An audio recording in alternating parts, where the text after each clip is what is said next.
Paz do Senhor, irmãos. Amém. Glória a Deus. Pode se sentar, por favor.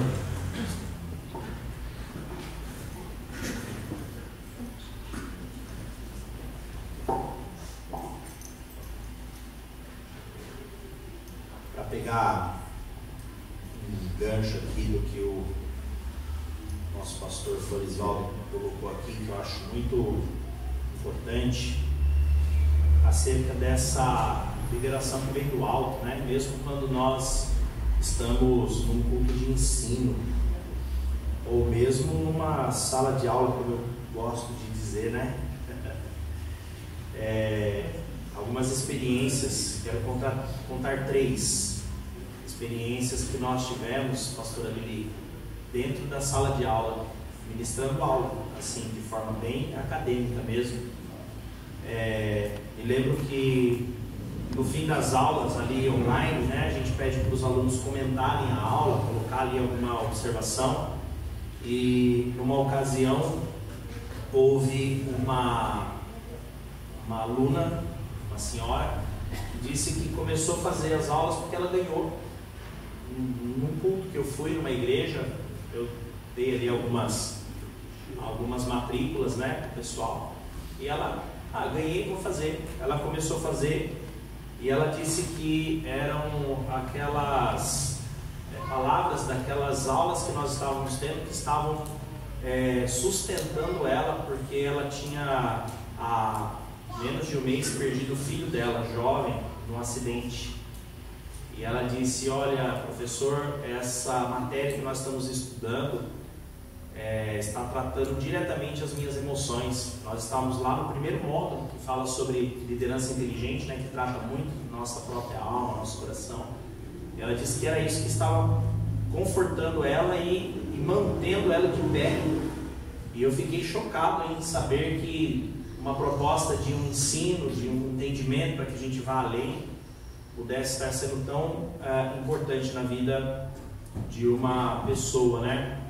Um outro testemunho acerca de uma pessoa que estava ali também fazendo aula e passou como eu posso dizer, ela havia desistido em seu coração de seguir fazendo a obra, né? E aí no fim da aula ela deu também esse testemunho, falou: olha, eu vi que é possível nós fazermos a obra e servir a Deus dentro da chamada. Então era alguém que estava desistindo da chamada e que se posicionou ali numa sala de aula. E mais impressionante ainda foi o testemunho do irmão Paulo, que está aqui, que numa aula, uma das primeiras aulas que nós tivemos aqui, ele estava aqui e ele se reconciliou com Jesus, uma ministração de uma aula em que a gente vem com a intenção de trazer conhecimento, mas é o Espírito Santo quem move todas as coisas. E o teu testemunho já contei um monte de vezes, viu? Então é bom nós estarmos aqui com uma expectativa no coração daquilo que Deus pode fazer, daquilo que Deus quer fazer, daquilo que Ele está fazendo no nosso meio. E hoje não será diferente, para a glória de Deus. Para os membros da igreja, os discípulos que já estão desesperados com o Tamanini, pastor, essa é a penúltima aula, né? Obrigado. A semana que vem é a última já. Vamos fazer sua carteirinha. Vamos para cima. Eu confesso, irmãos, que eu desejei muito ter publicado meus livros há bastante tempo para poder ir no programa do Joe, e eu vi isso aí. Obrigado. Né? Glória a Deus. Mas estamos acabando, né? Então penso que na próxima terça é a última, na outra vai estar lotada a igreja de novo, em nome de Jesus. Anuncia com bastante júbilo no domingo: olha, irmãos, acabou, somos livres. Tem uma igreja aqui em Jandira que se chama Igreja Apostólica, alguma coisa assim, não sei o comecinho lá, mas é Igreja Livre dos Apóstolos. É verdade. A gente passa essa aí, não entra nenhum apóstolo lá dentro. Então é a Igreja Livre dos Apóstolos, né? Conseguiu se livrar de todos eles. Glória a Deus. Não é essa a intenção do nome da igreja, né? Mas vale aí a observação. Glória a Deus, né? Pelos nossos irmãos lá. Nem os conheço, nem nunca fui lá, né? Mas glória a Deus por isso. Queridos, nossa terceira aula dentro desse módulo Liderança Eficaz. E esse módulo a gente está trazendo realmente algo muito específico sobre liderança, prática da liderança, como liderar, como lidar com circunstâncias. E hoje nós vamos avançar um pouco mais. Na aula passada nós falamos sobre como forjar um líder, né, e a necessidade de nós transmitirmos essa liderança de geração em geração, mostrarmos para as pessoas aquilo que Deus tem feito e fazer isso através de edificar novos líderes, né? A necessidade de nós continuarmos forjando líderes e apontando para a eternidade com Cristo. Hoje nós vamos falar sobre a jornada do discipulado. Esse é o tema da nossa aula, né? O tema central da nossa aula é a jornada do discipulado. Então, mais uma vez, nós vamos fazendo esse paralelo, conversando com o líder. Então hoje nós vamos conversar com o líder, e aqui eu quero que você vá fazendo essa reflexão pessoal na sua vida enquanto discípulo, tá bom? Então, enquanto nós vamos instruindo a liderança em como lidar com circunstâncias e lidar com sua jornada, é importante você, ao mesmo tempo que recebe instrução enquanto líder ou se preparando para uma liderança, é importante você também ir fazendo avaliações da sua vida particular enquanto discípulo também, para que nós possamos avançar e crescer dentro desse ambiente. Então vamos lá. A jornada do líder. Nessa aula nós vamos buscar compreender quais são as ferramentas espirituais para a prática do serviço a Deus. Então, o que nós temos de ferramentas para que possamos praticar o nosso serviço a Deus, a nossa liderança, para que a nossa liderança de fato seja uma liderança eficaz, efetiva, né?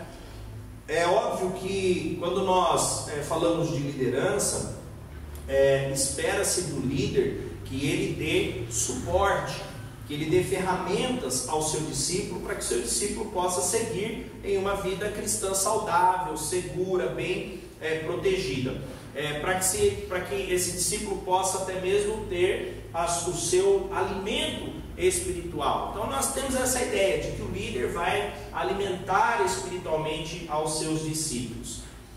John Stott, ele disse assim no seu livro Sinais de uma Igreja Viva, ele disse assim, que o pastor de ovelhas, ele não alimenta as ovelhas. O pastor de ovelha, ele leva as ovelhas ao lugar onde elas se alimentam.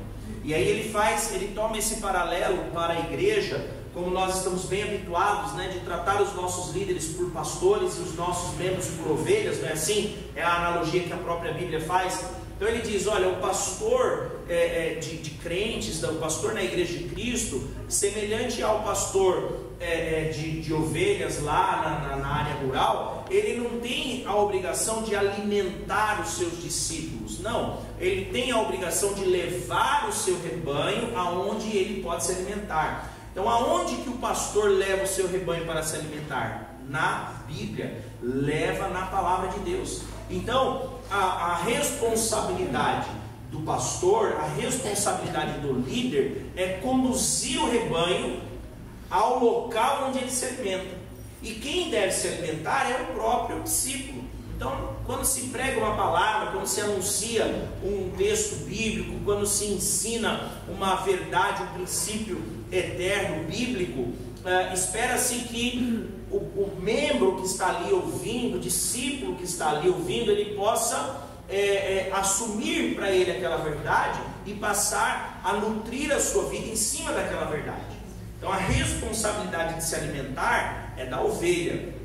O pastor só leva ela ao local onde ela tem que se alimentar. A única ovelha que o pastor de ovelhas alimenta é a ovelha que está doente, enferma.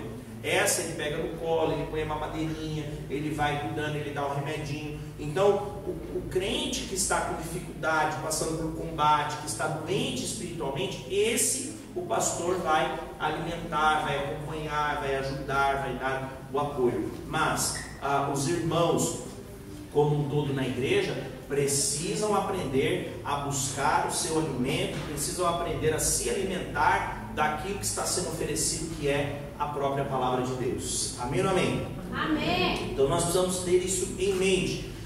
Diante disso, nós vamos aprender que o líder eficaz, ele não é aquele que dá tudo para o seu discípulo. Nós vamos aprender que, na verdade, o líder eficaz, ele é aquele que se move para mostrar ao discípulo aquilo que vai trazer esse nutriente espiritual para o discípulo. Esse é o líder eficaz. Aquele que vai, não que vai dar ao discípulo o que o discípulo quer, ou o que o discípulo precisa, mas o líder eficaz é aquele que vai conduzir o seu discípulo para que ele possa se alimentar daquilo que Deus tem dado a ele.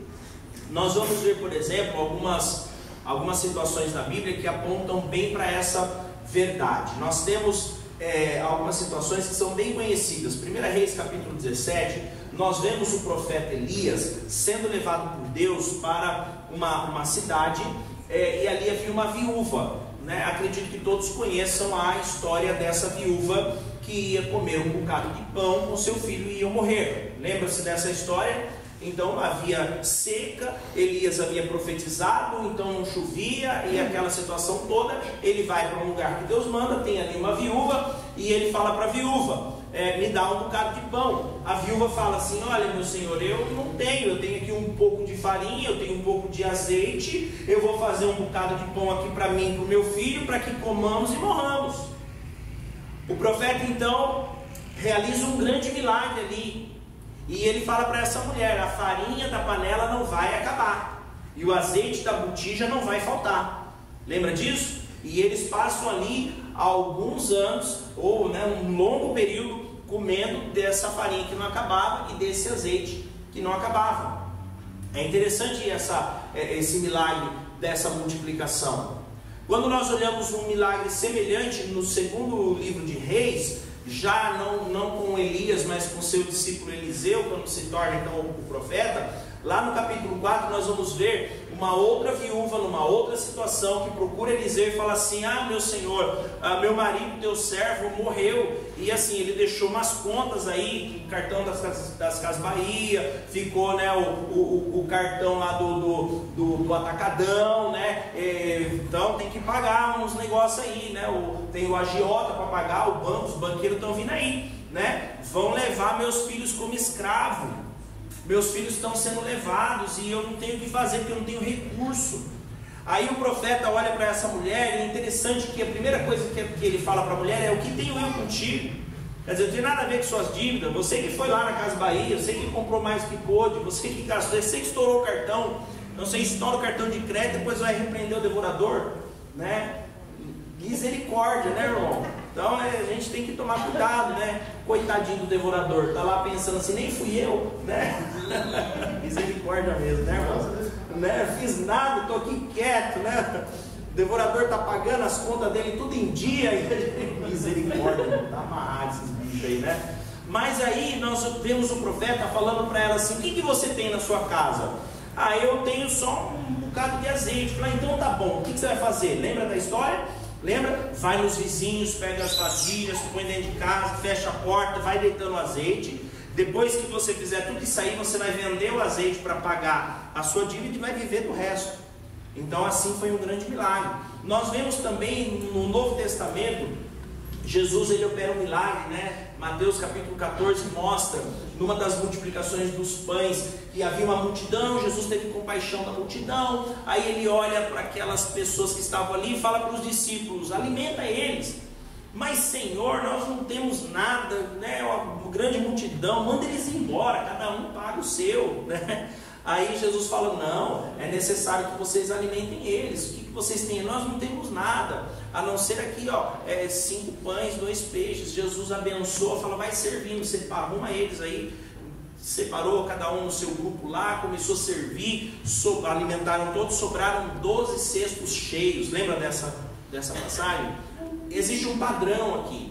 São 3 situações, existem outras na Bíblia, se nós pesquisarmos acharemos, mas existe um padrão aqui. E este padrão é o que me chama a atenção dentro da condição do discipulado e da formação de novos líderes. O que nós vamos aprender aqui? Elias multiplica a farinha daquela mulher. Eliseu multiplica o azeite da outra mulher. Jesus multiplica os pães e os peixes dos discípulos. Existe um padrão. Primeira coisa que eu vejo aqui é que nenhum desses 3 homens que operaram milagres deram as suas posses para sanar a dificuldade ou a dor do outro. Eles sempre usaram aquilo que o outro mesmo já possuía. Percebe isso?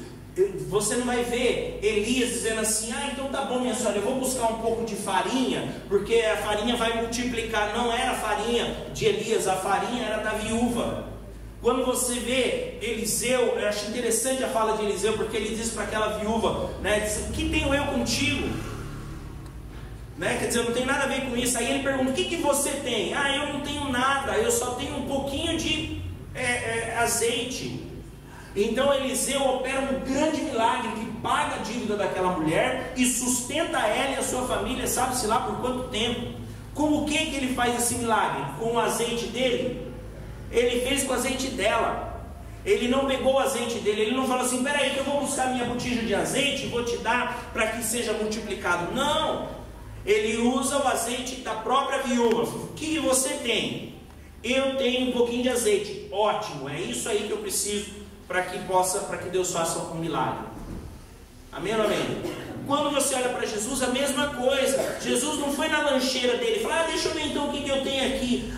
Eu tenho aqui uma traquinas e um bolinho Ana Maria, vou ver se dá para multiplicar aqui. Não, Jesus não foi pegar a lancheira dele, não. Jesus olha para os discípulos: o que vocês têm? Senhor, não temos nada aqui, só temos esses pãozinhos aqui. Pensa, era 12 homens, com Jesus 13. 5 pãozinhos e 2 peixes, meu irmão. Dá até um desânimo. Não vai dar nem para nós, né? Então, e aí? Aí Jesus pega aquilo que os discípulos têm, abençoa e faz um grande milagre. E fez com que suprisse a necessidade de todos e ainda sobrasse. Jesus não usa o pãozinho que ele tinha, ele usa aquilo que os discípulos tinham. Então, primeiro padrão: você quer ser um líder eficaz? Não disponha do seu azeite para o seu discípulo. Não é o seu azeite que vai suprir a dor do seu discípulo. Não é o seu azeite, vou usar aqui o termo azeite para você entender o seu recurso, aquilo que você tem, aquilo que você adquiriu para você. Não é o seu recurso, não é o seu azeite que tem condição e capacidade de sanar a dor, a ferida, a dificuldade do seu discípulo. Mas é aquilo que o próprio discípulo tem. Entendeu isso? Então esse é um padrão que nós vemos aqui. Vamos devagar que tem mais coisa aqui. O segundo padrão que eu vejo aqui é que todas as vezes foi dito ao profeta, né, a Jesus: não temos nada. Não temos nada. Mas foi justamente no nada que se tinha que grande milagre foi feito. Glória a Deus. Percebe isso? Conseguiu entender? Então sempre o discípulo vai dizer: eu não consigo, eu não tenho nada. Mas se você apertar um pouquinho, você vai achar alguma coisa lá.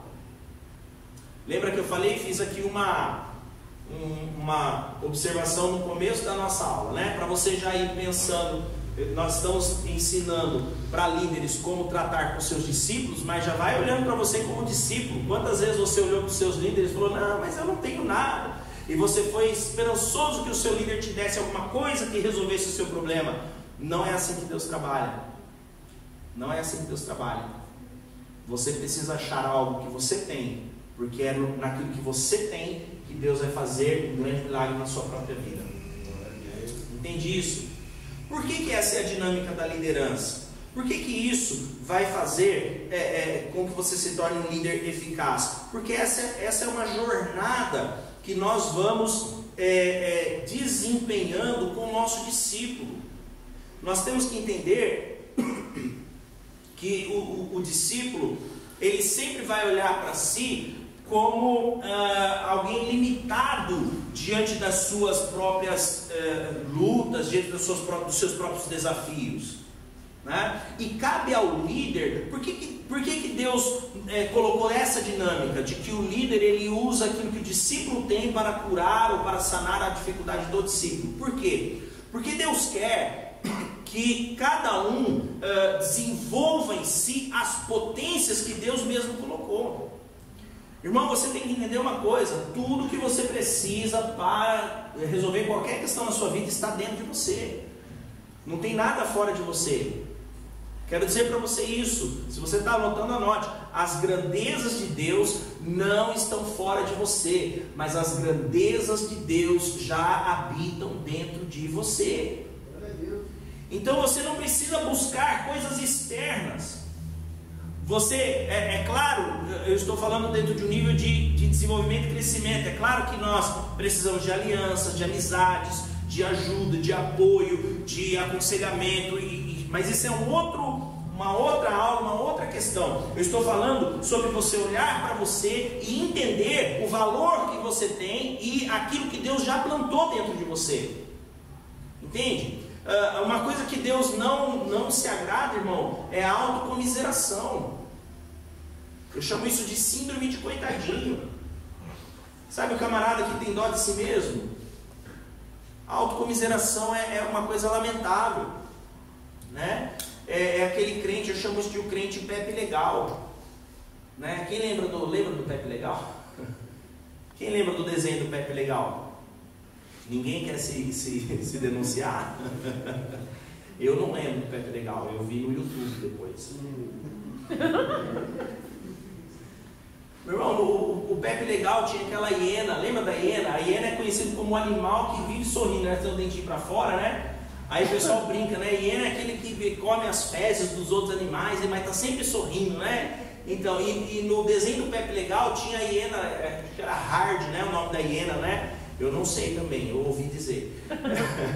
E era a única hiena da história da humanidade que era reclamona, lembra? Olhava para a hiena, ela andava assim, né? A hiena perguntava para ela como é que tá, ou qualquer coisa que acontecia, ela saía reclamando, né? Menina, nossa. Lembra disso ou não? Quem lembrou da hiena? Legal. Isso denuncia idade. Né? Irmão, tá cheio de crente Pepe Legal. Você olha pro irmão, Pai Senhor, tá tudo bem? Não, irmão. Sabe, você não precisa perder o contato com a realidade. Você tem um problema. Olha, ele achou ali, mano. Tudo hoje dá um Google lá, ó. Aí, ó. A hard. É isso aí, ó. Pronto. Entendeu? Então, irmão, tá cheio de crente Pepe Legal. Sabe, você não precisa perder contato com a realidade. Você está passando uma luta, um combate, uma batalha, não tem problema. Mas você tem que olhar para dentro de você e saber que a potência que Deus colocou em você é suficiente para você alcançar sucesso dentro das suas batalhas, dos seus combates. Você tem condição de superar isso. E é exatamente por essa razão que Deus coloca essa dinâmica para a formação de líderes, para o discipulado. Porque se o líder oferece tudo preparado para o discípulo dentro das suas dores, das suas dificuldades, esse discípulo jamais vai aprender a usar o azeite que ele mesmo tem. Ele jamais vai aprender a lançar fé para ver a farinha que ele mesmo tem multiplicar naquela botija. Uau! Diga uau! Uau! Entendeu isso? Então essa é a dinâmica. Então, enquanto líder, você tem a responsabilidade de olhar para o seu discípulo, identificar no seu discípulo qual é o azeite que ele tem, qual é a potência que ele tem, a potencialidade, o potencial que esse discípulo tem, e trabalhar esse potencial para que ele venha crescer e se desenvolver. Essa é a tua missão como líder. E não sair colocando a mão para que tudo que aconteça na vida dele fique tudo direitinho, porque um dia você não vai estar lá. Um dia você não vai estar lá. Aliás, essa é uma missão de paternidade, porque por isso que muitas pessoas chamam o discipulado de paternidade, justamente por isso. Porque essa é a missão de um pai, de uma mãe, de olhar para o seu filho e trabalhar as potências do seu filho, para que quando o pai e a mãe não estiverem mais ali presentes, o filho possa então seguir na sua vida, na sua jornada, de maneira sólida e concreta. Amém ou não amém? Amém. Então é necessário que você, enquanto enquanto líder, tenha uma visão ampliada acerca do seu discípulo, acerca do seu daquele que você está forjando como um novo líder, como uma nova geração de líder. E você, enquanto discípulo, precisa entender que por vezes você vai chegar nos seus mentores, nos seus pastores, nos seus líderes de grupo, com alguma questão, uma dificuldade, pensando, ele vai fazer isso por mim, ele vai fazer aquilo por mim. E muitas vezes, algumas vezes pode acontecer, mas muitas vezes o que você vai ter é uma orientação e uma ajuda acerca do que você já tem, para que você possa crescer diante das próprias questões. Amém ou amém? Amém. Por isso, o líder, ele tem essa prerrogativa da parte de Deus. E se ele tem essa prerrogativa da parte de Deus, Deus vai dar para o líder essa condição de enxergar. Então você precisa caminhar naquilo que está sendo colocado para você. Aqui eu quero pontuar o princípio bíblico que ensina que quanto aos líderes,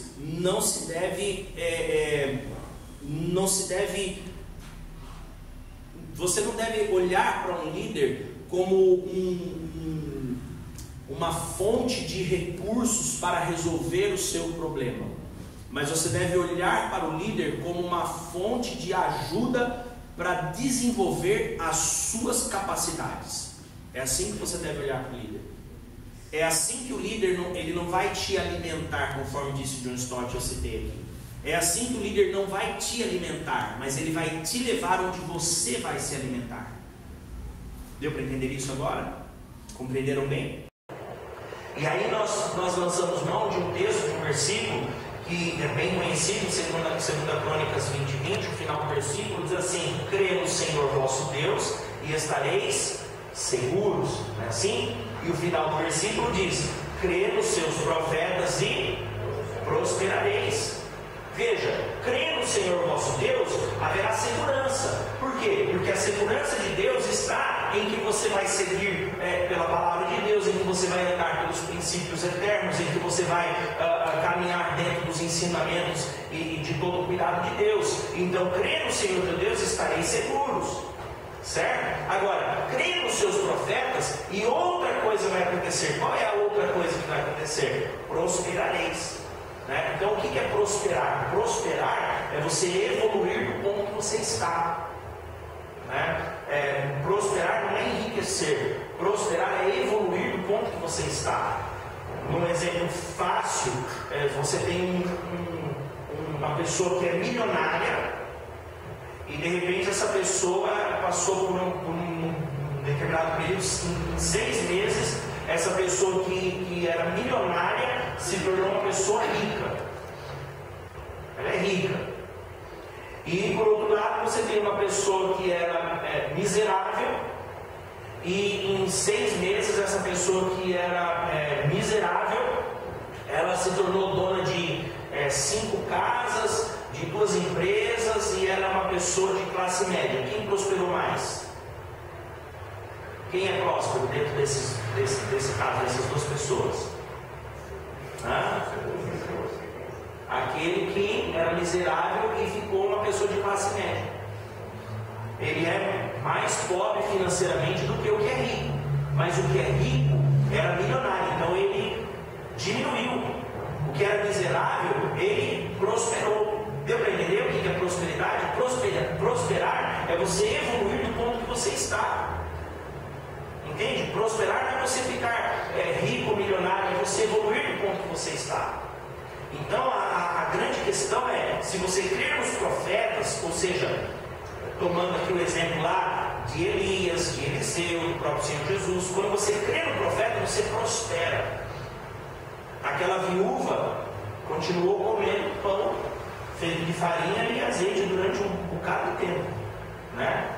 Não tinha filezinho, não tinha manteiga, não tinha uma carninha para por dentro, não tinha nada, era pão. Mas ela prosperou. Deu para entender? Não? Aquilo que ela tinha aumentou, cresceu, prosperou. Então, quando você crê nos líderes, que estão lá olhando o seu potencial, dizendo para você: você pode, você consegue. Eu vejo que é possível. Quando você crê nisso, você prospera. Assim, o líder eficaz é aquele que ativa os recursos do próprio discípulo. Não é aquele que priva o discípulo de passar pela jornada de fé. Então, se você quer e almeja ser um líder eficaz, você tem que transitar nessa linha de ativar o discípulo para que ele mesmo possa crescer e prosperar. Às vezes, o pastor chega num discípulo, num obreiro, não sei, e fala assim: irmão, eu quero que você traga uma leitura, leia um texto bíblico lá no culto. Ah, não, porque eu tenho medo, que eu não consigo, que eu não posso, né? Se a gente passa por isso, né? Mas por que a gente chamou o cara ou a moça para fazer isso? Porque nós vimos um potencial ali, tem um azeite ali. Ah, mas eu não consigo, eu não posso. Pois é, as viúvas falaram isso, os discípulos falaram isso, né? Não, nós não temos nada. Mas o líder enxergou algo. O líder enxergou que ali tinha alguma coisa. Então, se você não está vendo aquilo que o líder está vendo, você não precisa ver. O que você precisa é crer. Amém ou amém? Porque a responsabilidade não é sua nesse sentido. Ela é do líder que está te potencializando. Então, se ele disse para você: você vai ministrar oferta no culto da Santa Ceia. Aí você pensa: meu Deus, logo na Santa Ceia, que está lotado, que está todo mundo, que está... É porque ele olhou e viu em você potências que você mesmo pode não estar enxergando, mas elas estão ali. Então você tem que passar a crer que existe alguma coisa ali. Deu para entender isso ou não?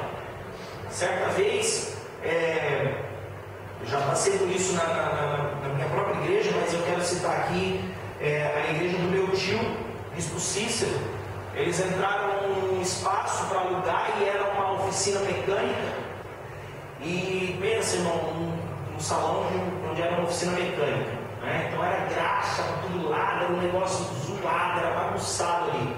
E ele entrou com a equipe dele: aqui nós vamos fazer isso, ali nós vamos fazer aquilo, e aqui não sei o que e tal. E eu me lembro que uma das pastoras, a Darlene, que é nora dele, né, casada com meu primo, ela contando esse testemunho, ela foi pregar na minha igreja numa ocasião e contou esse testemunho. Ela disse que quando ela entrou, ela via o bispo falando: vamos fazer aqui, aquilo lá, e não sei o que lá mais. E ela disse que olhava e não via nada. Ela olhava e via só graxa, e via só dificuldade.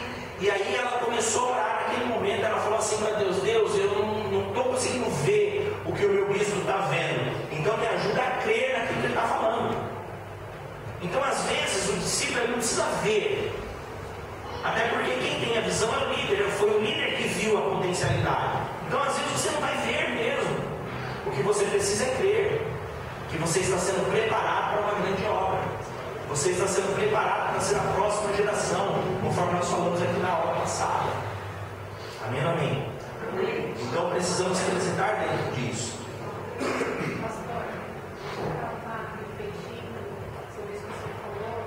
Jeremias, chamada a vocação dele. Uau!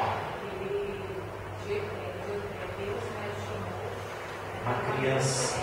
E ele se achava como uma criança. E hoje estava refletindo sobre isso. Olha aí, ó.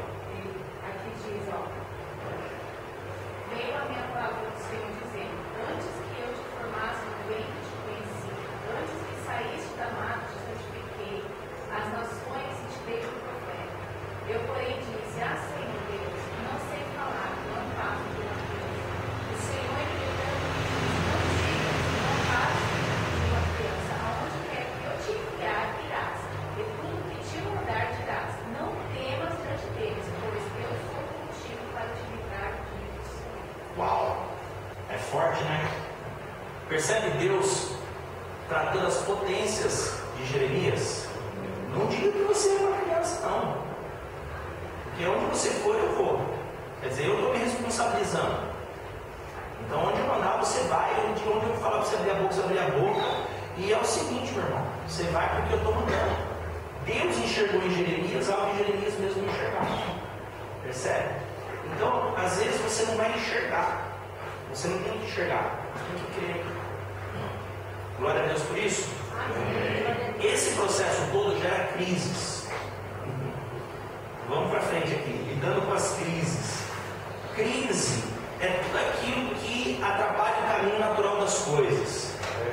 Crise é tudo aquilo que perturba o caminho natural, tudo aquilo que perturba o fluxo comum. É crise, tá? Ou seja, o que sai da perspectiva, o que sai do projeto, o que sai do plano, o que sai da normalidade, isso tudo nós chamamos de crise, né? É comum que um discípulo ou um grupo que você esteja cuidando, é comum que ele entre em crise, muitas vezes, quando você começa a potencializá-lo. Quando você pega um discípulo e começa a mostrar para ele as potências dele, é comum que esse discípulo muitas vezes entre em crise. Por quê? Porque sai da normalidade, ele sai da sua zona de conforto, ele sai do seu comum, é algo que ele nunca viu, que ele nunca viveu, ele tem que aprender a crer em coisas que ele não tinha necessidade de crer, né? Ele vai passar por essas crises. Então o líder ele tem que estar preparado para, ele tem que saber que essas crises irão acontecer, ele tem que estar preparado para lidar com essas crises, né? E eu quero dizer que muitas vezes é necessário que se tenham crises, é importante que se tenha crise, né? Aliás, isso é necessário porque muitas vezes o caráter desse discípulo ele é tratado de maneira mais aprofundada quando ele apresenta uma crise. Então aqui cabe dizer que o ato de impulsionar um discípulo geralmente vai fazer apresentar uma crise na vida dele. Geralmente ele vai te demonstrar uma crise. Então se você é líder, forjando uma equipe, seja numa igreja ou seja num pequeno grupo, você é líder de uma equipe, de um grupo, e você está potencializando a sua equipe, você está ensinando o pessoal a ministrar, você está ensinando o pessoal a cuidar das dinâmicas que tem que ser cuidadas, é comum você, nesse processo, se deparar com a crise deste ou daquele. E nesse momento, para você que é líder e que está diante desse cenário, eu quero dizer para você, não se desespere, né? Não se apavore. Uau, eu vi as potências desse discípulo, comecei a ajudar ele, comecei a motivar ele, mas agora o cara está me dando trabalho, está me dando... Não se desespere, porque a crise, para o líder eficaz, a crise é um excelente trampolim de crescimento para a vida do discípulo.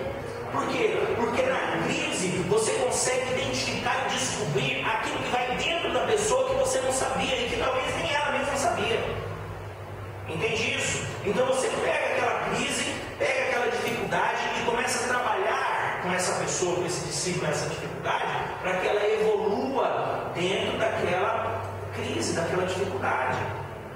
Por exemplo, para nós deixarmos claro, você começa a trazer um discípulo para a liderança e você começa a cuidar dele para que ele se torne lá um líder de equipe ou alguma coisa assim. Daqui a pouco o cara vira um baita arrogantão na igreja.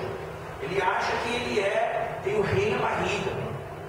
Ele acha que porque ele recebeu a autoridade de ser um diácono, ele agora pode fazer o que ele quer na igreja, porque ele agora é um ungidão, né? É uma crise no caráter dele, na postura, no comportamento. Apresentou essa situação, o líder que está conduzindo esse discípulo para que ele se torne um próximo líder, ele não deve ficar desesperado, ele deve olhar para isso e falar, legal, descobri qual é a dificuldade desse meu discípulo, agora vou tratar ela. Para que ele sendo tratado, ele possa crescer naquele ponto, evoluir naquele ponto, superar naquele ponto e depois tratar outros. Deu para entender isso ou não? Então você não deve ficar desesperado quando uma crise é apresentada, né? É natural que essas crises venham surgir, né? É natural que isso venha a ser, que esses hábitos danosos se exponham, se apresentem, entende? Por exemplo, uma pessoa que foi chamada para integrar o ministério de louvor. E aí a pessoa ali é uma bênção tal, e ela toca lá, e sei lá, e de repente ela é incluída dentro daquela ação do ministério de louvor, e a pessoa nunca mais se dispõe a arrumar uma cadeira, porque não, eu sou do louvor, então eu não posso, né? Não vou cuidar de cadeira, não é minha obrigação cuidar de cadeira, né? Eu já me deparei com situações em que pessoas com uma determinada cargo, né, consagração, sei lá como é que diz isso, ordenação, né, chega na igreja e acha que se ela fizer o trabalho de outro, ela está se rebaixando. Irmãos, eu vi isso acontecer em algumas igrejas e vi isso acontecer na minha igreja. A camarada chega lá e fala assim: não, mas isso aqui é o trabalho de um diácono, eu não sou diácono, então eu não vou fazer esse trabalho. Tem uma história, uma situação, um amigo meu me contou de um apóstolo de fora do país. Estavam na igreja ali e esse apóstolo então foi trazido a ele uma família, alguém estava doente, pastor, estava lá alguém doente. E aí esse amigo disse lá para o apóstolo, fulano de tal está doente, né? Nós precisamos ir lá visitar essa pessoa. A fala do apóstolo foi assim: eu sou um apóstolo, eu não vou eu sou apóstolo, eu não visito pessoas. Então tem alguma coisa errada com o apostolado dele, né? Então acontece muito isso. Isso é danoso, é uma falha de caráter que não foi tratada no momento adequado. Então você vai lá e pega um irmãozinho e coloca ele para cantar no louvor. Aí você percebe que subiu para a cabeça. Ótimo, esse é o momento do líder de louvor pegar e falar: vem cá, filho, senta aqui. Então, deixa eu te falar uma coisa. Se você não conseguir alinhar uma cadeira no culto, jamais você vai alinhar a vida de alguém na adoração dela. Se você não conseguir ajudar a lavar o vaso sanitário da igreja, jamais você vai limpar o coração de ninguém com a sua oração. Então esse é o momento que o líder tem para tratar o caráter daquele cara que demonstrou uma dificuldade que antes ele não demonstrava. Percebe que a crise é uma excelente oportunidade para trazer crescimento. Basta você saber tratar com ela, lidar com ela. O tratamento de crise deve ser feito de acordo com a visão da igreja, com a visão do ministério em si. Então tem, obviamente, tem igrejas que o líder da equipe se vira com todo mundo e tal. Tem igreja que qualquer problema tem que levar para o pastor local, ou já leva direto para o pastor do ministério, ou então cada igreja tem a sua governança. Então na sua igreja você tem que saber como que é a governança diante de crise, de dificuldades, o que se faz. Tem igrejas que determinada falta fica em disciplina durante tanto tempo, tem igrejas que aquela falta não vai causar disciplina, tem outras que a disciplina é maior, outras é menor. Cada igreja tem uma governança, mas você sabendo a governança da sua igreja, você não pode permitir que as oportunidades de tratar as crises sejam perdidas. Você tem que aproveitar as oportunidades. Amém ou amém? Então nós vamos fazer algumas abordagens, de maneira geral, acerca de como mitigar as crises, de como resolver crises, observadas aí as diretrizes da própria igreja, ao lidar com uma crise de discípulos, de algum discípulo, principalmente se esse discípulo for um líder em formação, se você estiver formando ele como um líder, é importante que esse formador desse líder, esse mentor, ele não se desespere, mas ele se aproveite daquela situação para resolver aquele problema da forma mais adequada. E aqui há uma questão muito importante: o momento da manifestação da crise é o melhor momento para você segurar aquele discípulo. É o melhor momento. Então muitas vezes nós olhamos um problema, uma situação, e nós, como líderes, deixamos passar, ficamos às vezes constrangidos de tratar com a pessoa, e você perde a oportunidade.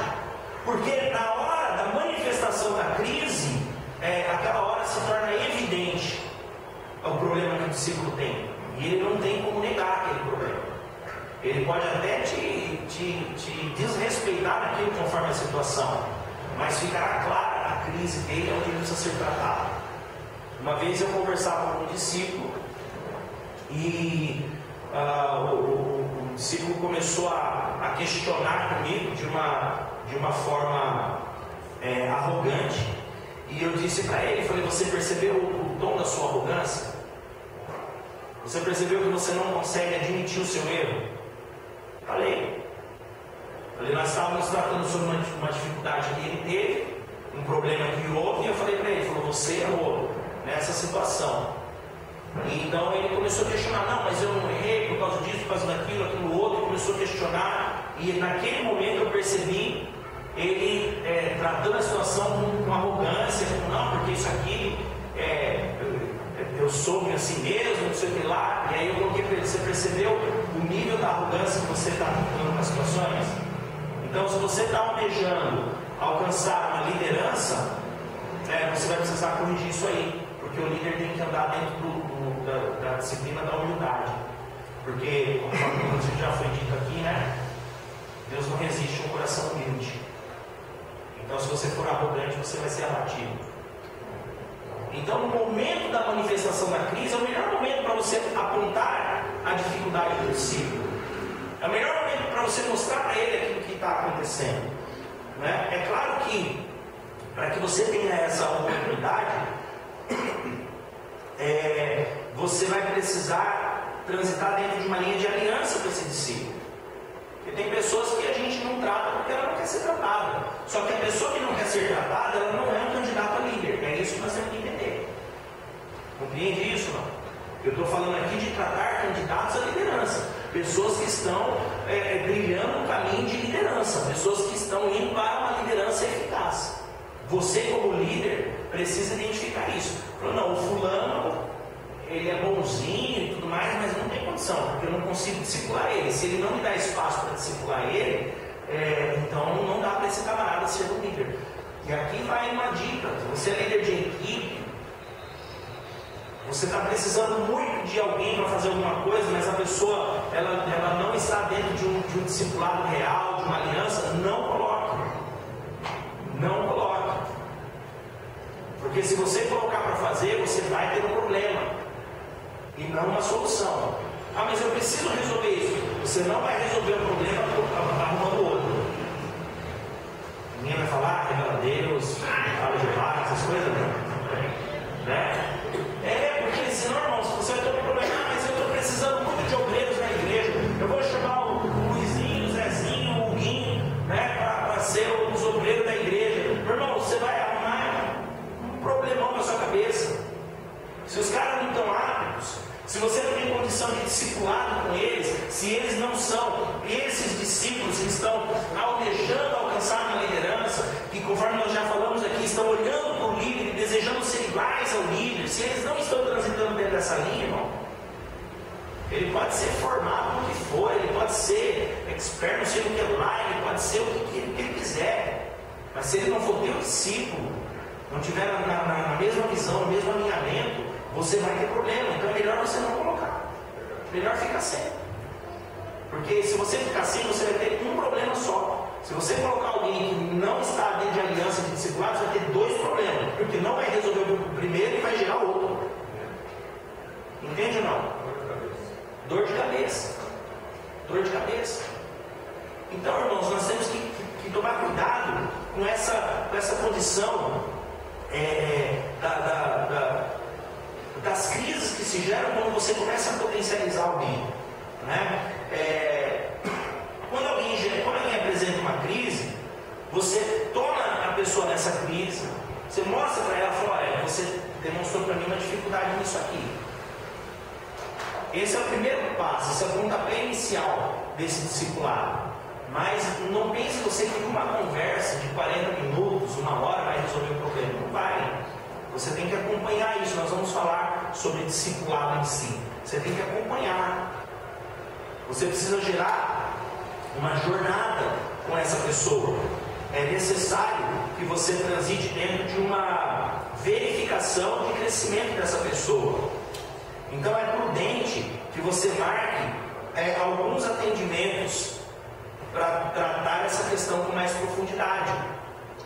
Que você marque algumas conversas com essa pessoa para que você possa lidar com as crises dela, com os problemas dela, né?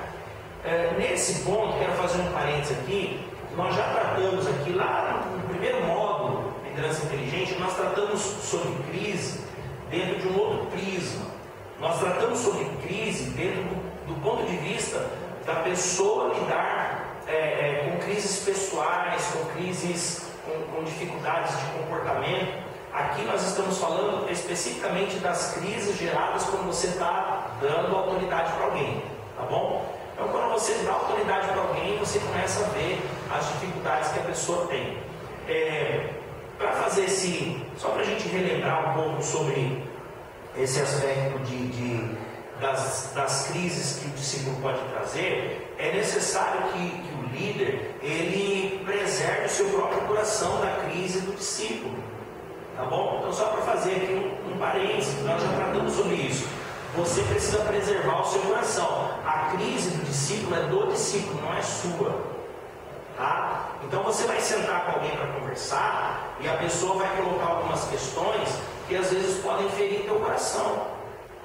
A pessoa às vezes vai colocar, por exemplo, você colocou alguém para fazer alguma função, a pessoa desapareceu da igreja e você já viu que é uma pessoa que ela é fujona, tem medo ali da responsabilidade, você falou, opa, peguei a dificuldade dela, é minha oportunidade de fazer esse líder crescer, eu vou tratar isso com ele. Quando você começa a conversar, a pessoa pode colocar algumas coisas, mas sabe o que foi? É porque um dia o irmão falou isso, ou falou aquilo, não sei o que lá, e ele pode citar situações ou pessoas que você gosta muito, ou você mesmo em alguma questão. Então ele vai abrir o coração, vai soltar toda aquela sujeira do coração dele, e você como líder não pode abraçar aquilo para você. Tá? Nós já tratamos bastante disso aqui. Tá? Então a crise do discípulo é do discípulo. Você tem que tratar isso de maneira imparcial, você tem que tratar isso de uma forma espiritual e saber que é uma crise. Tá? E não ir lá comer a crise do discípulo, senão você vai sujar o seu coração. Então, só para fechar aqui esse parênteses, né? Por isso é importante o líder ter essa estrutura de maturidade. Por isso que nós estamos falando de trabalhar e formar líderes. Formar um líder não é só você dar uma responsabilidade, a partir de agora o fulano é líder, não sei do que lá. Tá, mas você tem que saber se ele tem maturidade para isso, se ele tem espiritualidade para isso, se ele tem estrutura emocional para isso. Então você precisa formar ele. Lembra o processo de formação da liderança? Lembra dele, da dinâmica da formação de líderes, da transmissão de autoridade para o líder? Eu faço, lembra disso? Você vê, eu faço, você me ajuda, você faz, eu te ajudo, você faz, eu vejo. Então tem todo um processo para você formar um líder, né? Nós falamos disso aqui na terça-feira passada. Então, dentro dessa dinâmica, nós precisamos avançar no tratamento com os discípulos de maneira imparcial, de maneira você tem que, a palavra é equidistância, é esquisita a palavra, mas é isso mesmo. Você tem que manter uma equidistância, você tem que estar próximo do discípulo para que ele sinta o calor do teu abraço, mas distante para que você não se contamine com a crise dele. Amém ou amém? Amém. Ficou claro isso ou não? Alguém teve dificuldade com isso aqui? Tranquilo? Então, vamos para frente. Vamos falar sobre os territórios. Como fazer isso? Então veja, eu olho para o discípulo, eu tenho que ver as potencialidades do discípulo. Ele não acredita nelas, mas eu tenho que ajudar ele a evoluir dentro das suas potencialidades, e isso vai gerar uma crise nesse discípulo, porque eu começo a dar autoridade, eu começo a dar para ele algumas funções, isso vai gerar uma crise, umas dificuldades. Eu tenho que cuidar dessas dificuldades sem me ferir com essa dificuldade e fazer com que ele evolua dentro da dificuldade dele. É simples, né? É uma coisa tranquila de fazer. Como que você faz isso de maneira mais fluida, mais natural? Você tem que trazer esse discípulo para dentro do seu território, para dentro do seu domínio, para dentro da sua autoridade. você tem que ocupar esse território, você tem que ocupar territórios. Vamos falar sobre isso. Irmãos, não existe território vazio, não existe território desocupado, tá? Se você tem um território desocupado, daqui a pouco vem um dominador e põe uma bandeira ali e fala, agora esse território é meu. Não existe espaço vazio, alguém sempre vai ocupar aquele espaço. Sai um líder de alguma coisa, outro líder vai estar ali, né? Então nós precisamos entender isso, que existem territórios, e é necessário que você ocupe os territórios. O que é ocupar esse território? É você estar transitando, estar presente em todas as áreas onde você exerce liderança. Então vamos colocar um cenário. Eu não quero colocar um cenário de igreja, porque senão dá a impressão que nós estamos falando só de líderes de igreja, mas isso acontece internamente também. Vamos imaginar uma igreja que tenha vários grupos de célula, por exemplo, pontos de pregação. Uma igreja que tem vários pontos de pregação. Aí você tem lá um pregador, um diácono, que cuida lá de 4 ou 5 lugares, pontos de pregação que acontecem durante a semana. Esse diácono, ele precisa estar presente nesses lugares. Ainda que, vez ou outra, fisicamente, né, ele não esteja lá, mas a presença dele precisa ser sentida naquele lugar. Ou seja, as diretrizes, a coordenação, o cuidado, o zelo. É necessário que as pessoas tenham esse zelo. Por exemplo, o irmão fulano não vai vir hoje para ministrar aqui no nosso culto no lar hoje, mas nós temos que fazer direitinho, porque ele já falou que é assim que faz. Se a gente não fizer, depois ele vai pegar no pé. O que é isso? Ele não está fisicamente, presencialmente, mas a presença dele é sentida naquele lugar. Então você precisa ocupar territórios, os seus territórios, a autoridade que você tem dentro de alguns territórios, você precisa estar lá, porque a partir do momento que você não estiver naquele território, alguém vai ocupar aquela liderança, alguém vai ocupar aquele espaço, e aí vai gerar uma disputa, uma guerra, uma briga desnecessária.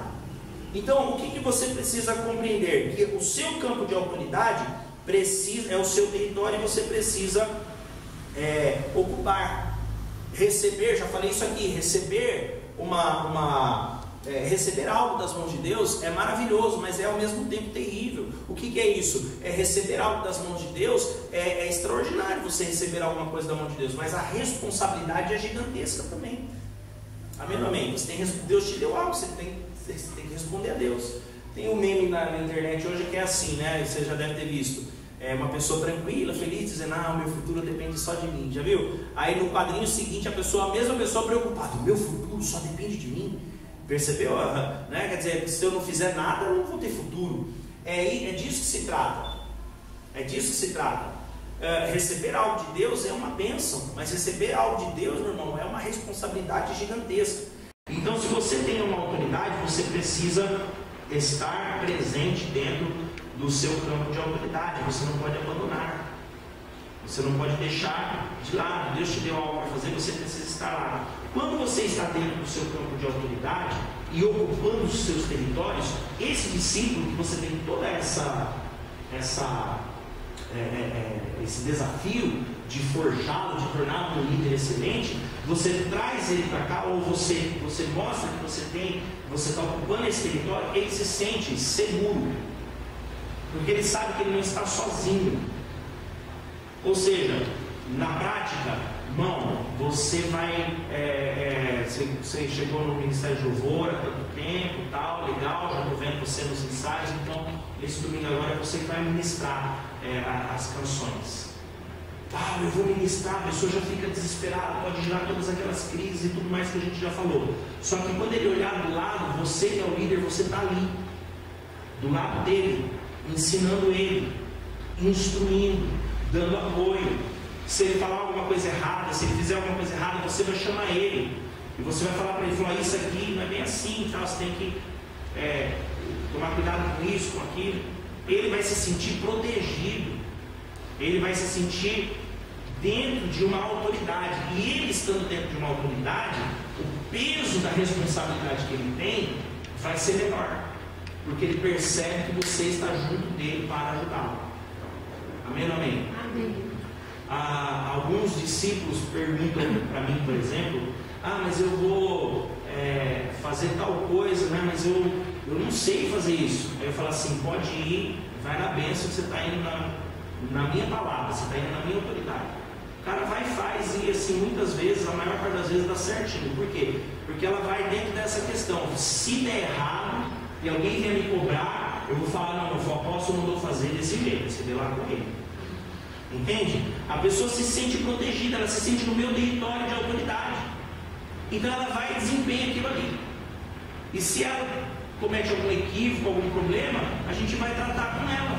Eu utilizo isso muito no meu trabalho, né? Que eu sou líder de manutenção. Mas mesmo assim eu tenho alguém acima de mim. E tudo que eu vou fazer, eu falo, você possa fazer tal? Porque mesmo que a experiência dê errado, é ele que aprovou que eu faça aquilo. É isso. E geralmente dá certo, não dá A mais. maioria das vezes. Você entende? Então você tem que trazer esse discípulo, esse líder que você está tentando forjar, você tem que trazer ele, colocar sua mão em cima dele, né? E deixar ele à vontade, deixar ele tranquilo. E aí você vai desenvolver aquilo que nós chamamos de autoridade dentro do território. Você vai perceber que existem campos de autoridade. Então você dentro do seu campo de autoridade, por exemplo, o Ministério de Louvor, o líder do Ministério de Louvor, ele tem autoridade dentro daquele campo do louvor, da adoração. Foi delegado a ele uma responsabilidade, então ele tem autoridade para dirigir aquilo ali. Ele se reporta à autoridade do pastor local, por exemplo. Né? Um outro campo de autoridade interno, por exemplo, o grupo de diáconos, tem os líderes do diaconato. Então existe uma autoridade sobre essa condição. Então há um campo de autoridade no diaconato. Então é necessário se respeitar os campos de autoridade, para que não haja conflito. Deu para entender ou não? Aí o líder dos diáconos quer vir e dar uma ordem para o pessoal do louvor.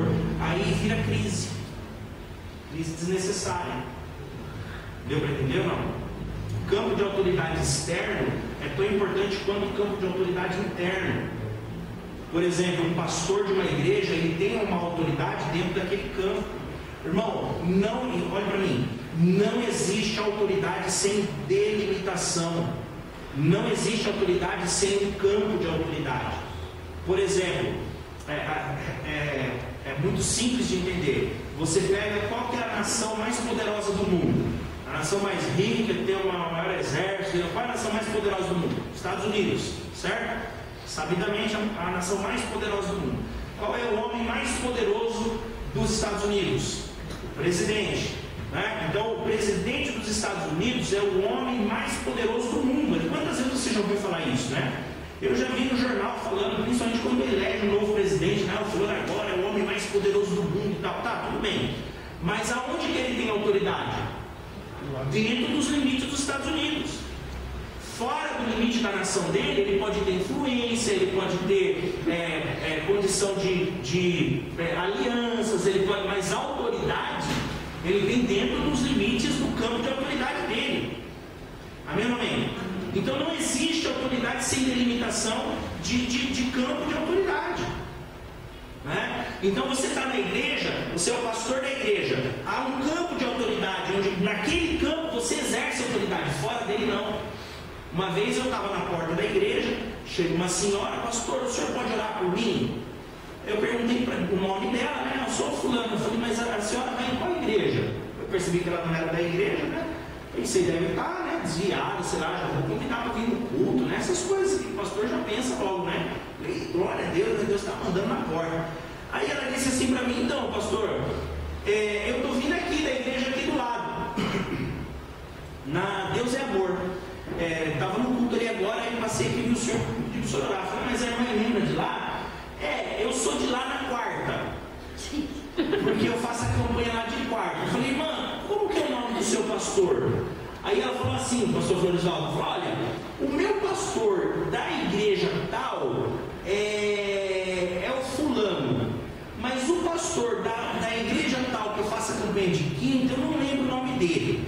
Agora o meu pastor da igreja do outra lá que eu faço a campanha do outro dia, eu nunca perguntei o nome dele, nunca falei com ele. Agora eu falei, irmã, desculpa, eu não posso orar por ela não. Ela regalou o olho, não pode orar por mim. Eu falei, não posso, não. A irmã não sabe de qual igreja é, não sabe quem é o seu pastor, não tem destino, não tem visão, não tem propósito. A irmã precisa encontrar-se com Deus e ajustar a sua vida, irmã. Eu não vou pôr a mão nesse balaio de gato, não. Eu não sei porquê, ela ficou brava comigo e foi embora pisando duro. Não sei porquê. Irmãos, há um campo de autoridade. Eu não vou arrumar guerra fora do meu limite de autoridade, porque eu não tenho condição de sustentar uma guerra que está fora da minha autoridade. Entende? Quando uma nação invade outra nação, a gente viu aí na Rússia. Ela é condenada por isso. Ela tem o limite dela. Eu quero invadir a outra lá. Vai caçar o que fazer. Cada um tem o seu território. Deu para entender? Então, cada um no seu quadrado, né? Tem condição. Então existem campos de autoridade. Você precisa atuar no seu campo de autoridade, deixar o outro líder atuar no campo de autoridade dele. Vem um discípulo de um outro líder, de uma outra equipe, pedir um conselho, falar alguma coisa, você tem algo para acrescentar, é irmandade, não tem problema. Você dá um conselho e tal, mas já direciona ele. Fala, quem que é o líder lá da sua equipe? É o fulano, vai lá conversar com ele. Fala com ele sobre o seu problema, é importante ele estar acompanhando. Não é?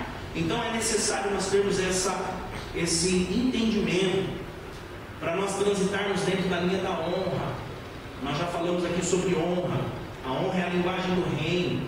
Deus honra aquele que transita dentro da honra, né? Então nós precisamos gerar honra sobre nós.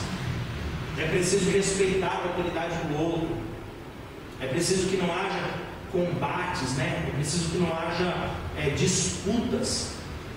A Bíblia chama isso de facção, né? Então nós não podemos gerar facção dentro das nossas igrejas. Nós precisamos estar alinhados dentro do mesmo propósito. Irmão, isso é uma ferramenta preciosa para um líder. Sabe por quê? Porque o discípulo do outro que vai te procurar, das duas uma, ou ele já recebeu uma negativa do outro, uma correção e está procurando guarida, está procurando alguém que passe a mão na cabeça dele, ou ele está com medo de ir lá expor a dificuldade dele do outro, porque ele sabe que ele vai tomar uma cajadada. Então não caia nessa, não se envolva nisso. Irmão, quantas vezes lá na minha igreja nós temos alguns pastores e temos líderes de equipes e temos líderes de célula e todo mundo é vacinado. Chega o fulaninho lá, pastor, eu posso faltar não sei o que lá? Aí os pastores estão todos vacinados. Você já perguntou isso aí para quantos pastores? Já perguntei para esse, para aquele. Qual foi a resposta? Que não. Então a minha resposta é a mesma. Acabou. Por quê? Porque o cara está procurando uma brecha para fazer o que ele quer e depois pôr a culpa no pastor. Lembra que eu falei de você trazer para o seu território e fazer com que a pessoa fique tranquila dentro do que ela vai fazer? Ela está buscando esse conforto. Mas esse conforto precisa estar dentro do teu campo de autoridade. Amém? Eu recebi uma chamada de uma discípula do Ministério de Louvor esses dias. Apóstolo, dia tal, eu fui convidada para ministrar em tal igreja, assim, tal, não sei o que, no horário do culto, eu não vou poder estar. Aí eu achei estranho, porque essas coisas eles falam com o líder deles, né? Mas como é que você resolveu isso aí? Não, eu estou falando com o senhor aqui para ver se o senhor me autoriza, se o senhor me abençoa. E filha, é assim, é danoso você deixar de honrar o seu compromisso que você já tem na sua igreja para ir para uma agenda num outro lugar onde você não é vital, onde você não precisa estar. Mas isso aí você resolve aí na sua equipe, vê aí com a sua líder aí.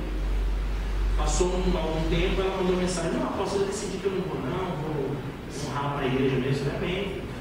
Eu fiquei me perguntando, será que ela falou com a líder ou ela falou melhor nem falar? Né? Então, o discípulo, muitas vezes, ele vai procurar alguns caminhos, e você tem que ter esse entendimento de que você precisa trazer esse discípulo para o seu campo de autoridade, de que você precisa fazer esse discípulo se sentir amado e protegido dentro do seu campo de autoridade, mas você tem que honrar a autoridade do outro está do seu lado.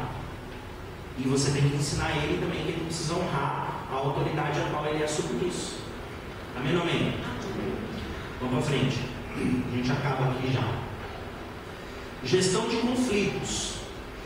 Então nós estamos falando aqui sobre a jornada do discipulado. E no discipulado não tem conflito, não dá problema, não dá erro, ninguém briga.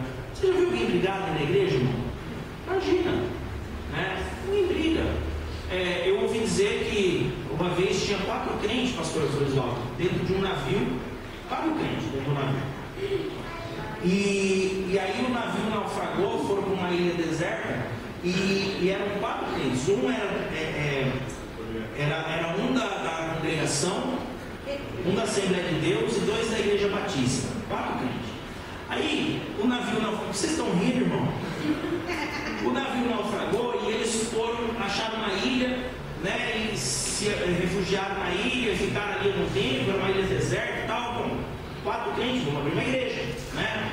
Abriram uma igreja, chamava-se Igreja Perdidos da Ilha. E era só os 4 dentro da ilha, porque só tinha eles, era uma ilha deserta, então era a Igreja Perdidos da Ilha, né? Passou 2 meses, tinham 2 igrejas na ilha. Tinha 2 igrejas, era a Igreja Perdidos da Ilha e a Igreja Batista. Aí passaram-se mais 3 meses, geraram-se ali 3 igrejas na ilha. Os 4 crentes, era a Igreja Perdidos na Ilha, a Igreja Batista e a Igreja Batista Independente. Então, irmão, eu posso falar isso porque eu sou da Igreja Batista, me converti lá, então os irmãos batistas não podem falar, né? Pode ficar bravo comigo, mas a gente é da casa e não pode falar, né? Então, irmãos, picuinha, briga, crise, dissensão, conflito, é uma coisa que vai acontecer sempre. Vai acontecer sempre. O líder é que precisa saber lidar com essas crises e com essas dificuldades, né?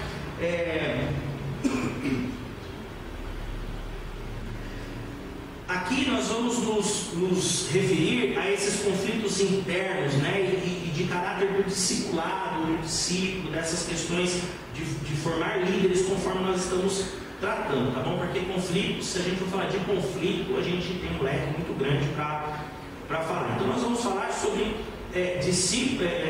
conflitos entre discípulos, conflitos de pessoas dentro da igreja, como resolver isso. Então você é líder e você tem 2 discípulos e há um conflito. Como é que resolve isso, né? Isso é um grande problema. O meu trabalho de conclusão do módulo na faculdade, né, do módulo de liderança, foi justamente esse: colocar um cenário onde um irmão queria cantar os hinos da harpa e o outro irmão só queria cantar os hinos worship, que chama, é assim que fala essa pegada nova aí. E aí houve um conflito, né, um caso hipotético, e eles brigaram, saíram na mão os 2, e a igreja então chamou o pastor e falou: resolva o problema. E aí o problema era para nós alunos resolvermos o problema, né? Tirei 10 na matéria, pastor. Eu agradeço ao irmão que passou a cola, que me fez tirar 10, então é brincadeira, queridos, do trabalho é sério, tá? Mas da cola não é não. Irmãos, como gerenciar um conflito? Como gerenciar uma crise dentro dessa dinâmica da igreja? Porque nós vamos ter conflito direto.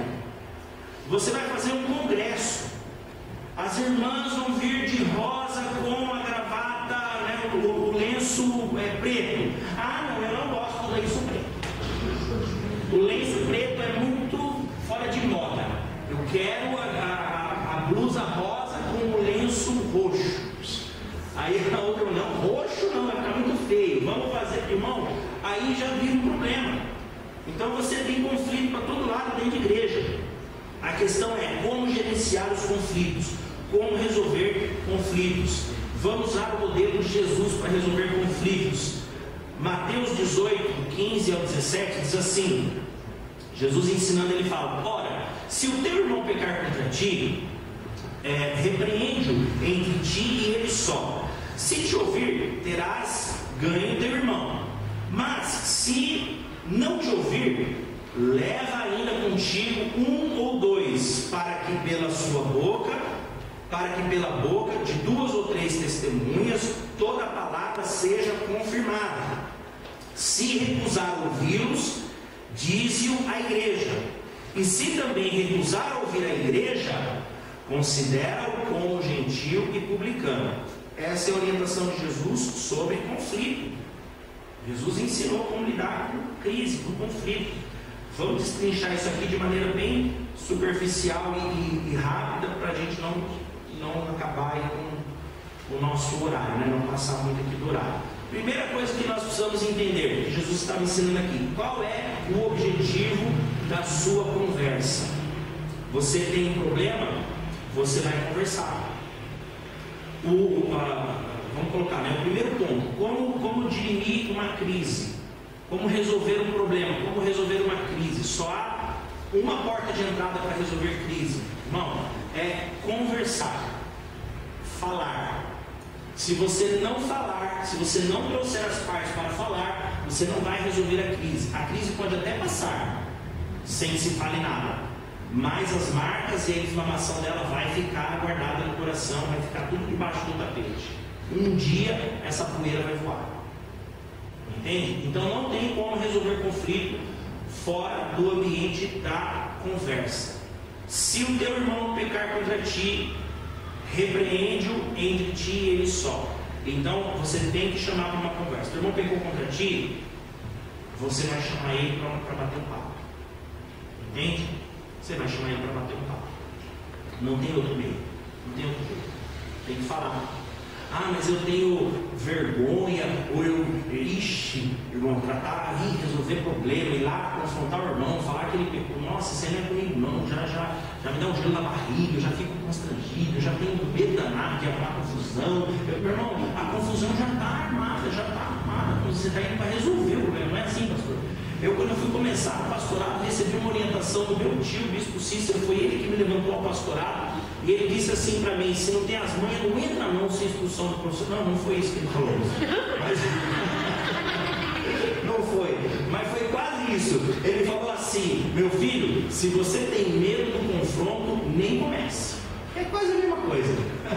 Ele falou isso para mim. Ele falou: pastorear é você estar pronto para o confronto em todo momento, seja em qualquer situação, espiritual, humana, ministerial, seja o que for. Se você tiver medo do confronto, nem entra. Entende? Então, liderar é confrontar. Você vai estar dentro dessa linha. Não tem jeito. Ah, eu quero tanto pastorear a igreja, mas eu não quero falar para os irmãos, chamar para o irmão falar que ele está errado, tem que corrigir o irmão. Então, irmão, não entra não. Não entra não, que vai dar ruim. Entende? Então você tem que saber que é conversando que se resolve as questões. Não há outra maneira. Tá, sentamos para conversar. O que eu preciso saber? Uma vez que eu sentei para conversar e resolver o problema, primeira coisa: qual é o objetivo da minha conversa? Você que é o líder que vai conduzir aquela questão. Nós temos dois irmãos com problema, eu vou lá para conduzir aquela questão. Qual é o objetivo que eu tenho diante daquele problema? Você tem que saber o seu objetivo, porque senão todo mundo vai te enrolar. Existe a verdade de um, a verdade do outro, o que um conhece, o que o outro conhece, existe tudo isso aí. Mas você como líder, você tem que ter um objetivo. Qual é o seu objetivo? Porque Jesus disse aqui qual é o objetivo. Eu não vou destrinchar os versículos, vou só colocar os princípios para a gente não perder. Eu tenho 30 segundos para terminar. Né? Aleluia. Então, nem narrador de rádio consegue, narrador de futebol de rádio. Vamos lá. O teu objetivo tem que ser resolver o problema, resolver a contenda. Esse é o objetivo. Apaziguar. O seu objetivo conversando com os irmãos é que os irmãos saiam em paz. Não é que um irmão ganhe do outro, não é que o outro ganhe do um. O seu objetivo não é saber quem que está errado, quem que está certo. O seu objetivo não é tirar o prejuízo de um em detrimento do prejuízo do outro. Isso aí não é o seu objetivo. O seu objetivo é que os irmãos saiam de lá se perdoando, saiam de lá com entendimento. Esse é o teu objetivo como líder. Por quê? Que é necessário, porque se você não transitar nessa linha, você vai ser levado pela conversa e não vai ser você que vai conduzir a conversa. Então você tem que ter um objetivo claro quando você vai resolver crises de algum discípulo. Deu para entender isso ou não? Você tem que saber isso. Quando você vai, por exemplo, comprar alguma coisa, você tem que saber o seu objetivo. Você vai negociar uma dívida, por exemplo, você tem que saber o seu objetivo. Eu devo 1.000, mas isso aqui é tudo juro, tá tudo. Eu quero pagar 550, mais que 550 eu não pago. Então você vai conversar com a pessoa dentro do seu objetivo. Chegou no seu objetivo, tá bom. Deu para entender ou não? Você está diante de uma crise, você tem que ter um objetivo em mente. Meu objetivo como líder é que essas duas pessoas saiam daqui, uma perdoando a outra, para que a gente possa seguir. Esse é o objetivo primário de você sentar para conversar, para resolver uma crise. O que mais que Jesus ensinou aqui? Ele disse lá, se teu irmão pecar, então, mais um princípio, teu irmão, é igual a você, ele te chateou, poderia ser você chateando ele, Então, você é o líder e está conduzindo uma conversa de crise, eles são teus irmãos. Você está conduzindo, por exemplo, uma conversa entre um casal, marido e mulher, que quer se separar. De novo, marido e mulher está querendo se separar, e você está lá para conduzir aquela crise, aquela situação. O teu objetivo não é fazer com que um fique com a casa e o outro com o carro. O teu objetivo é que eles se perdoem, e você precisa mostrar para eles que eles são irmãos. Ou seja, um pecou contra o outro, mas o outro poderia ter pecado contra um. Deu para entender? Há um nível de igualdade. Eu estou com um irmão que é funcionário de uma empresa, e o patrão é da mesma igreja, e eles estão brigando, e um pôs o outro na justiça porque do problema trabalhista. O meu objetivo como pastor não é fazer com que o empresário fique feliz e bem e o funcionário vá embora da igreja porque o empresário é mais rico, mais importante que o filho. E nem vice-versa. Cuidado, pobrezinho funcionário, porque ele é coitadinho, e o empresário que sai da igreja se ele quiser. Não, o teu objetivo é mostrar para os dois que eles são irmãos. E que um pecou contra o outro poderia ter pecado contra um. Então é tempo para os dois se alinharem. Então é levar um pé de igualdade, com imparcialidade, sem tomar lado, sem tomar juízo. O que mais que Jesus ensinou? Repreender não é condenar. Repreender não é condenar. Então você vai repreender um discípulo porque ele está errado? Ótimo. Você vai repreender, mostrar para ele que ele errou naquele ponto. Se ele errou naquele ponto, ele pode consertar. Entende? Nós temos que compreender que é necessário levar o juízo junto com a graça. Se você leva só o juízo, você traz condenação. Se você leva o juízo com a graça, você traz conserto. Amém ou amém? Então são formas de você trabalhar com as crises, conforme Jesus ensinou. Um último ponto aqui é que Jesus fala sobre um processo. Você chama o seu irmão não se arrependeu. Você chama duas testemunhas, ele não se arrependeu. Você leva para a igreja e ele não se arrependeu. Considera-o como gentil e publicano. A gente tem a ideia de que o irmão não se arrependeu, então a gente exclui ele da igreja, da comunhão, e ponto final. O irmão é um perdido mesmo. O que a Bíblia fala sobre os gentios e os publicanos? O que Jesus falou sobre os gentios e os publicanos? Ele disse assim: eu não vim para aqueles que são sãos, eu vim para os doentes, esses precisam de mim. O que Jesus está dizendo aqui? O teu irmão pecou, você tentou corrigir, ele não se consertou, você vai levar alguns irmãos, os irmãos não vão conseguir convencer ele de que ele precisa corrigir a postura dele, você leva para a igreja não consegue convencer ele que ele tem que corrigir a postura dele, você então vai entender que ele é alguém que precisa de cura. Entender ele como gentil publicano não é entender ele como um condenado que tem que estar fora da igreja. É entender ele como gentil publicano, alguém que precisa de cura. Jesus falou: eu estou com os publicanos na minha mesa porque eu não vim para os curados, eu vim para os doentes, eles estão doentes, eles precisam de cura. Então eu não consegui convencer, não consegui ganhar o meu irmão. Ótimo, ótimo, agora eu tenho um trabalho maior ainda com esse irmão, porque eu preciso curá-lo. E isso vai demandar uma série de outras questões. Amém ou amém? Vamos terminar aqui.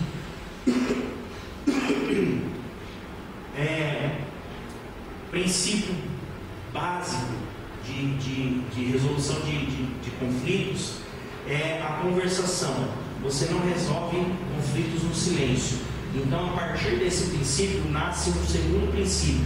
Quando você começar a tratar um assunto, você tem que estar disposto a ir até o final. E isso aqui, meu irmão, eu quero ensinar para discípulos como lidar com essas situações, mas principalmente para os líderes a como não cair em cilada, tá? Porque assim, o discípulo chega para a gente e fala assim: pastor, eu preciso falar para o senhor o problema que aconteceu lá em casa, mas ó, pastor, conta com o meu marido que eu te falei, tá bom? Opa, tô fora. Se o teu marido não pode saber que você me contou, não me conte, porque eu tô fora. Como é que eu vou tratar o cabra? Como é que eu vou chegar para ele e falar para ele assim: olha, o Espírito Santo me revelou que você chegou em casa lá com 3 latinhas de cerveja no carro, no porta-mala. Eu falo assim: foi o Espírito Santo ou foi aquela infeliz que já foi contada? Não dá, irmão. Então você vai levar um assunto à baila, você vai levar um assunto por em pauta, uma questão com o seu líder, você tem que estar disposto a ir até o final. Não adianta você falar assim: eu vou falar isso aqui, mas não é para falar para ninguém. Então, meu irmão, não fale também. Se você não está disposto a ir até a resolução do problema, dentro de todo esse processo que Jesus ensinou, não inicie, nem comece. E se você é líder de uma equipe, ou se você está se preparando para isso, já tome uma vacina contra essa questão, irmão, porque isso aí é o que mais tem, é o que mais acontece. Eu ouvi no rádio um programa de cartas, né, de crentes que vão pedindo um programa do Jeremias Neto, lá na Musical, muito bacana o Jeremias Neto. E a moça falou exatamente isso, que o pastor mandou uma carta dizendo essa questão, que agora não lembro se foi a moça ou se foi o pastor. Eu sei que tinha um problema, a mulher foi assediada por um irmão da igreja, no grupo da igreja, né? O irmão pegou o número dela no grupo da igreja, no particular começou a assediar ela. O marido dela é muito bravo, muito estourado, né? E a mulher falou com o pastor, e falou com o pastor: pastor, eu não quero que meu marido saiba. Pôs o pastor nessa saia justa. Aí o pastor assumiu a bucha para ele: vou tentar resolver. Eu sei que no final o cara passou do limite lá com a moça, deu um rolo maior do mundo lá, e o pastor estava de gaiato no meio do problema, né? Então aí fica aquela questão: o pastor sabia e não me falou. O pastor soube que o cara estava dando em cima da minha mulher e não me falou. E o pastor fica nessa situação, entende? Então, líder, o camarada chegou para você: vou te falar um problema, mas não quero que fale. Então você diga: então não quero que você fale para mim também, porque se você vai me falar, nós vamos agora lá onde tem que ir, nós vamos falar lá onde tem que falar e vamos tentar resolver. Aí você vai falar para a pessoa: eu vou te ajudar, mas a gente vai resolver. Você precisa estar disposto a ir resolver. Por quê? Porque às vezes a pessoa, por que ela não quer que fale? Às vezes ela está mentindo, às vezes ela não está nem mentindo na totalidade, mas ela está dando uma aumentada na situação porque ela já está meio brava com aquilo lá, entende? Então ela tem que estar disposta a repetir todo o testemunho dela diante da pessoa que tem problema. Isso aqui, irmão, é basilar dentro da resolução de conflitos para você formar um líder eficaz, um líder excelente. Termino trazendo um último versículo aqui, antes dele, só dizer que você precisa saber que o seu discípulo, ele tem uma história antes de você entrar na história dele. Então é necessário você respeitar a história do seu discípulo. Não é porque ele, em algum momento você entrou na vida dele, que a história dele é só de você para frente.